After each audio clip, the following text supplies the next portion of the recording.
Take your pick, Puka Nacua or Tank Dell. All that more in this episode of the Locked On Dynasty Football Podcast. You are Locked On Dynasty Football, part of the Locked On Podcast Network. Here are your hosts, Marcus Mosher and Kate Madjuk.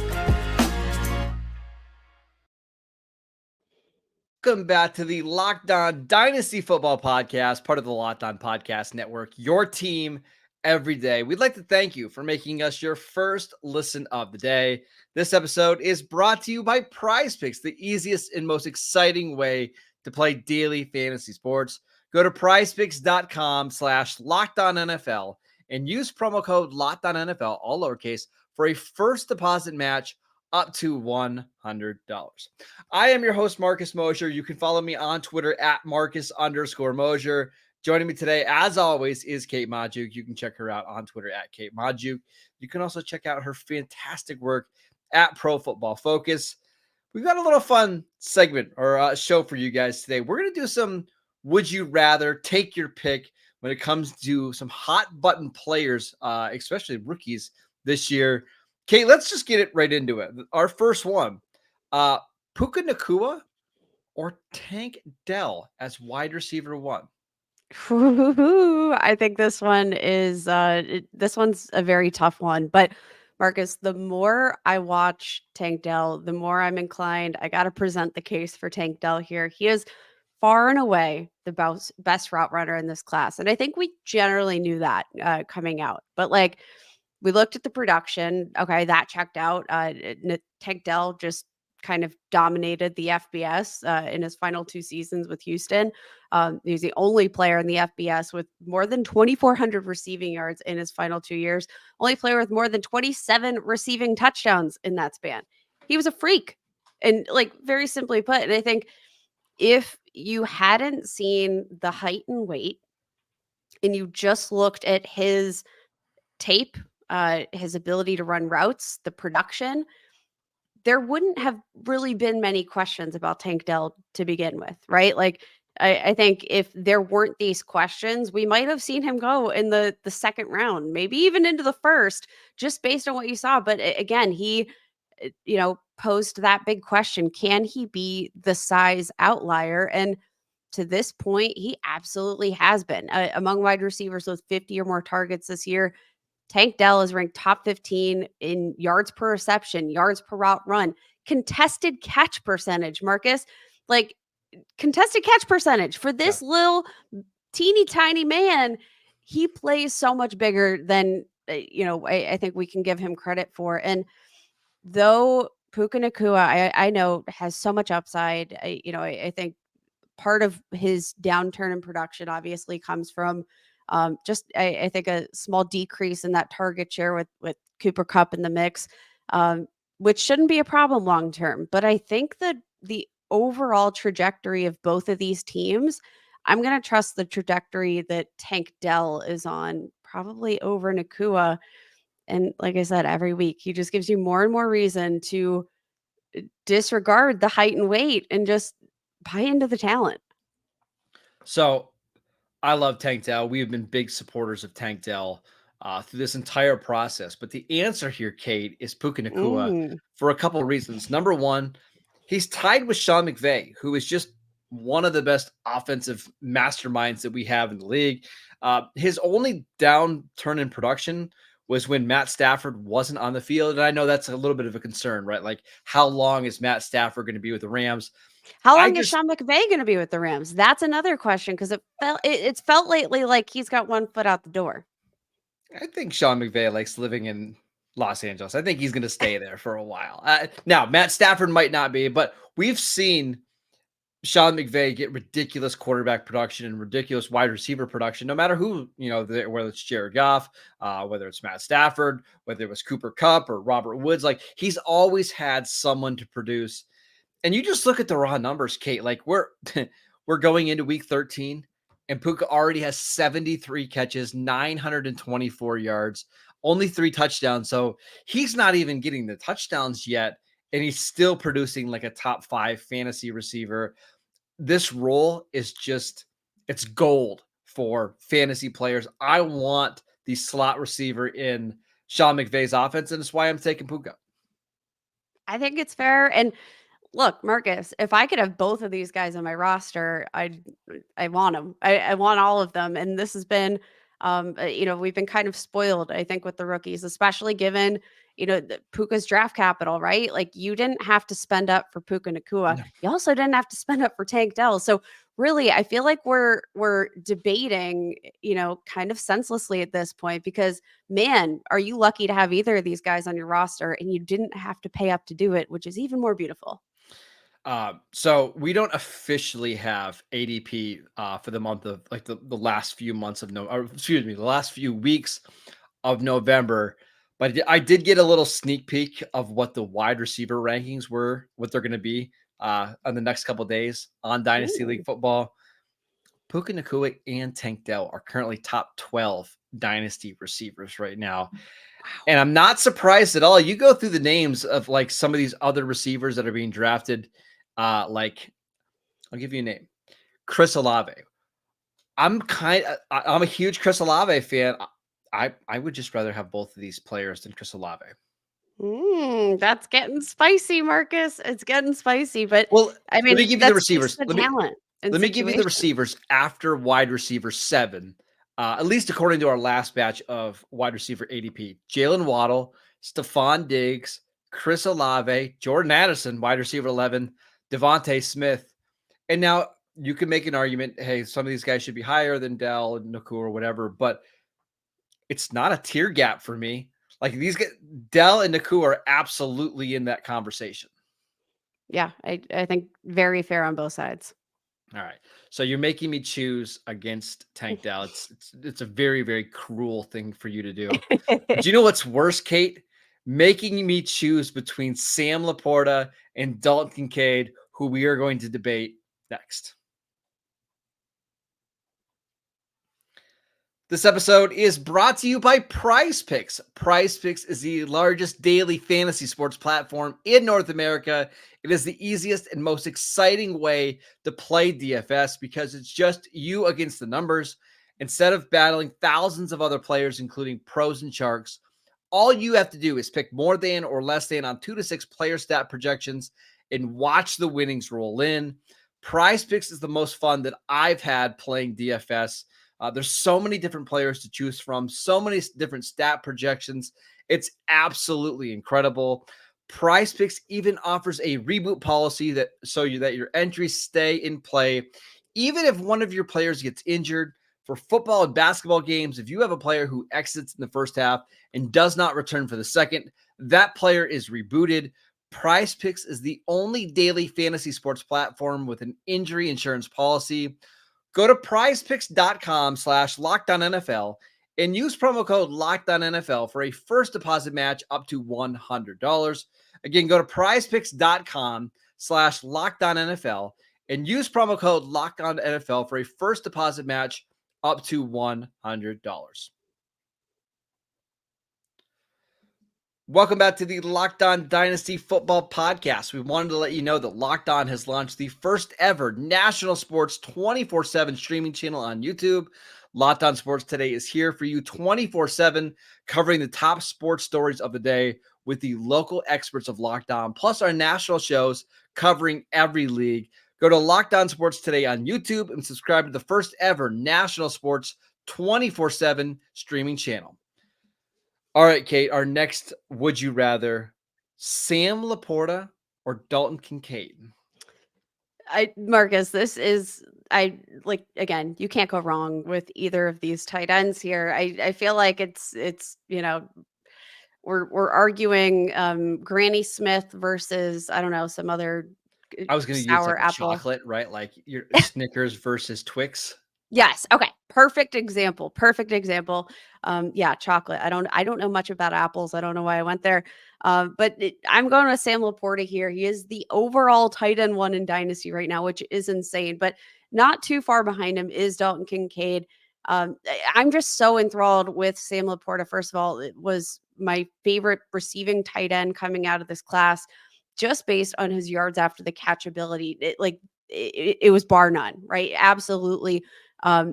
we knew exactly coming out of Iowa what he was capable of in that position. There's really been no acclimation period for him either. 4 top 5 finishes so far as a rookie, which that matches the total number of times he's finished outside the top 12. That's pretty darn impressive for a rookie. If you have as many finishes outside the top 12 as you have in the top 5, like he's got the edge over Kincaid in terms of yards per reception, touchdowns this year. 5 total touchdowns, which literally is as many as he's had in 4 seasons at Iowa. That was kind of like a question mark a little bit for me. And he's kind of proved that this is not really a huge issue. But most of all, Marcus, I look at both of these guys, both very similarly skilled in terms of their receiving upside. But I do think that situationally, LaPorta gets the edge in terms of legitimately looking like his team's wide receiver too, right? You have Amon-Ra St. Brown. You have Jameson Williams, who to this point, I mean, he's averaging 17 yards per game. Like availability kind of key to, developing as a rookie, a second year player. And to this point, he hasn't been available despite the immense talent. And I think they drafted LaPorta to be their wide receiver too in this offense. And man, I think, this team with Jared Goff at quarterback and playing alongside Amon-Ra St. Brown, like this is a very high upside offense that has been a little less prone to offensive turnovers than your friend Kincaid there with the Bills. I'm just saying, I think there's validity to LaPorta as the overall tight end 1 in Dynasty, even if you can get Kincaid at a little bit of a discount. I love Sam LaPorta. You and I have loved him for a long time. But Dalton Kincaid is my tight end 1 in Dynasty right now for a couple different reasons. Let's look back, Kate, at some of the best, fantasy and Dynasty tight ends over the last decade, right? You've got Rob Gronkowski, you've got Travis Kelce, Jimmy Graham in there for a stretch, Mark Andrews. Anybody I'm forgetting? That's kind of those guys, right? Yeah. What did those 4 tight ends have in common?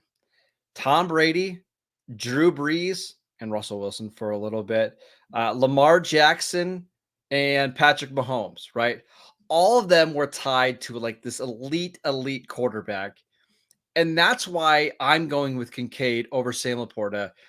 Josh Allen is just a much more stable year-to-year quarterback. He's going to be in Buffalo for the next decade.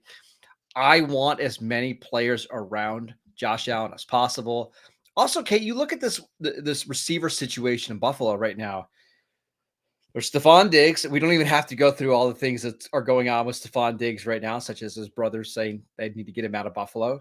You've got Gabe Davis, who is in the final year of his contract. I don't see any way the Bills bring him back after this year, after how everything is gone. It's Khalil Shakir, who's a second-year receiver who barely plays. There's just a non-zero chance that Kincaid is this, the number 1 passing option on this team by 2024 or maybe by 2025. We're already starting to see production kind of go up. Over the last 7 games, he's averaging 60 receiving yards per game. He's got 2 touchdowns in that stretch. I just won't be surprised by next year if he's averaging 74 yards a game and half a touchdown and maybe more. And it's why I just want my tight end attached to a really stable quarterback. And that's why I'm taking Kincaid. I do think that's a very fair point, Marcus. So as much as I like Jared Goff, I'm not going to sit here and pretend that he is of the same echelon and tier that Josh Allen is. And I mean, you bring up a great point. The best dynasty quarterbacks have been tight ends have been tied to legendary quarterbacks. Like I 100% get it. In terms of upside, I think both of these guys have tremendous upside. I think maybe for the time being and the immediacy, Sam LaPorta might be the more stable fantasy asset. But I definitely I can understand the long-term appeal in having really any receiver that's going to be tied to Josh Allen long term. And the situation with Stephon Diggs that's definitely A little dicey given there, some, right? well, if it doesn't feel great. Like that's not to say that I don't think they can, repair the relationship, whatever's going on there. But I mean, yeah, like I definitely understand why Kincaid offers some stability there and what otherwise might be, a somewhat unstable offense. But Yeah. um, I, I I'll give I you a get point it. for LaPorta that you need to at least consider a little bit. He's just going to play in a lot better weather games. He's going to play 8 to 9 games, a season Yeah. in Detroit. He's going to play in Minnesota, a dome.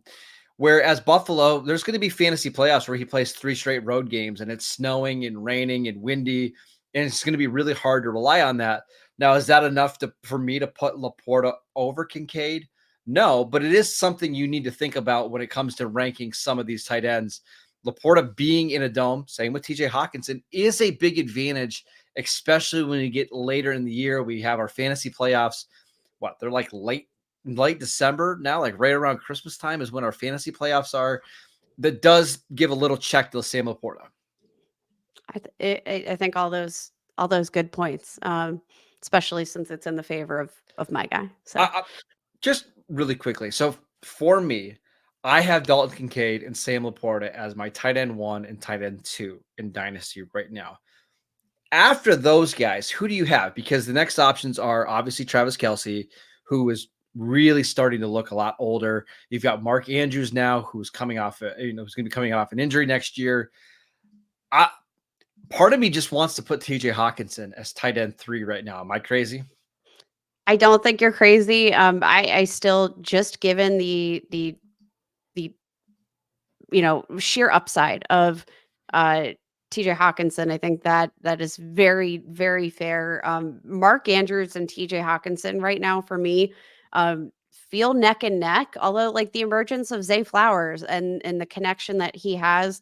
Obviously you have Isaiah Likely playing behind him, who, isn't the same caliber tight end, but it's starting to, like, this new Baltimore Ravens offense, it is starting to show like, hey, we can utilize some of Yep. these different receiving options. We don't need to funnel it to Mark Andrews 100% of the time. So like, given the age, right? Like TJ Hawkinson, 2 years younger than Mark He's only Andrews. 26, right? Yeah, like that feels like a very fair statement. And I mean, for me, which one I would rather have just kind of comes down to like, who can I get either later in drafts, or who could I acquire for less, Well, assets and draft capital in a trade. I believe Hawkinson is tight end 1 on the season this year. You look at his numbers since joining the Vikings, and like, they're incredible, Kate. Like, he's been Absurd. really good. And I thought there would be a major drop off once Kirk Cousins got hurt. There's been a tiny drop off, but he's still been really good in your fantasy lineups. Like, look at his game last week against Chicago. Caught 3 passes on the final drive of the game, caught a touchdown. He just finds a way to be productive. I mean, if you wanted to tell me he's tight end 1 because he's established, he's only 26, he just got a long-term deal, he's playing indoors, I could buy it, but I think I'm going to go, just because of the quarterback situation, I'm going to take Dalton Kincaid over both of those guys. I think that's fair. Like, again, you know what I love about these discussions we're having is both sides very much understandable, and like, both of these sides very, very promising young rookies that I would love to have on my fantasy team. That's what they have in common here. All right, let's pivot to some depth wide receiver. So nobody that's going inside the top 20 or anything at wide receiver, but some speculative ads that we want to debate next. This episode is brought to you by DoorDash. Why root for your favorite team on an empty stomach? Order on DoorDash and save on all of your football watch party favorites. Order pizza, wings, sodas, burgers, or even just buns on DoorDash and get it all delivered without missing the game. Kick back at kickoff with unbeatable deals on everything you need for the watch party or the tailgate. Cowboys, Seahawks tonight. We're going to be ordering DoorDash. I'm going to get a bunch of pizza from one of our favorite spots here out in Corey, the Corner Bar and Grill. Cannot wait. Absolutely love DoorDash.